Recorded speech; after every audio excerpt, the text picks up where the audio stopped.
Lots to look forward to there. And now it's time to shake things up for summer entertaining. Dave Irwin, general manager of 89 Charles in Beacon Hill, is here with some festive cocktails and mocktails just in time for the big celebration.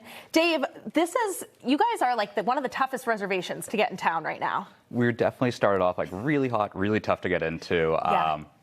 Now that we've kind of settled into summer, it's a little bit easier to get in now. Ooh, okay. Yeah. Pro tip there, guys. Yeah. Get on that resi right now. Tuesday, Wednesdays, okay. Anyone can really get in there right now. When they walk in the doors, what is the experience that they're going to have?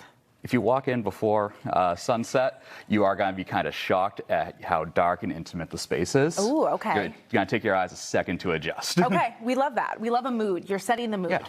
And you have great food and great drinks, and you know how to make a drink and kind of elevate any drink menu, especially if we're going into a holiday weekend. People want to get, have a little fun. What are you going to make for us? So this is one of our menu cocktails. It's called the Obscured by Clouds. It's a mix of mezcal, apricot liqueur, and just a touch of elderflower. Oh. All right, those are some interesting flavors put together there. It's going to be very bright, summery, has a great flavor profile. So people can get scared off by mezcal. Yeah. Not so much with this one. This brand is not super smoky. Okay. If you like tequila, if you like bright citrusy, I can smell it. You are going to enjoy this one. So that's not something I often think of with mezcal, is like bright and citrusy. No, it really just depends like what you're mixing it with. And this is very much a summer drink. Okay. This is something that if I was a guest somewhere, I would want to crush like 3 of these. Okay, this is great. So you're it's one.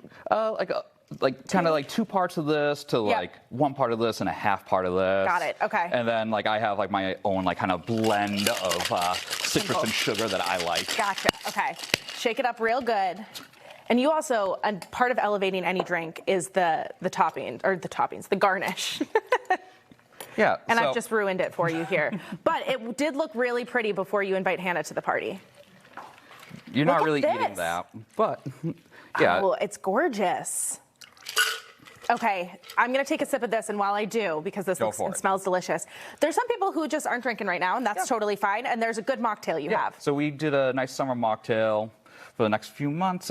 This is a mixture of just watermelon juice, a little bit of citrus, some lavender honey that we make, and then a little bit of soda water. It's kind of bright, citrusy. You think summer. And you know what? If you want that drink, you just want to add a little alcohol to it, we can do that too. Oh, I like that. Have options. Yep. This is very good. The smokiness is just right. Just right. All right, we're almost out of time here. 15 seconds left, but you always bring snacks. Yeah. And I want you to talk about this dipping sauce. We are about to go into a new dessert menu. We have had our kind of cookies on the menu since we've opened. We also have our kind of boozy dipping sauce that goes with it that we make in-house. It's a mixture of espresso gelato, a little espresso liqueur, and then some Italian Amaro. Whoa. Not what I was expecting, but so much better than I was expecting. Dave, thank you so much for being here. Thanks for having me. Cheers to the weekend. Get your reservations now. I got to finish this. And we'll be right back after this with more on The Hub Today.